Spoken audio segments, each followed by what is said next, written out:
Pinterest, how to save a pin.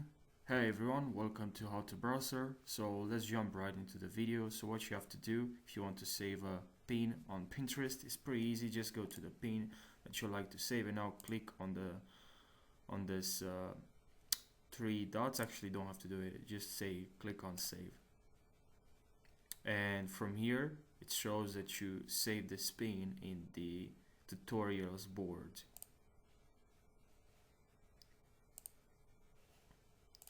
Now if you want to change that, you can click on this arrow pointing down,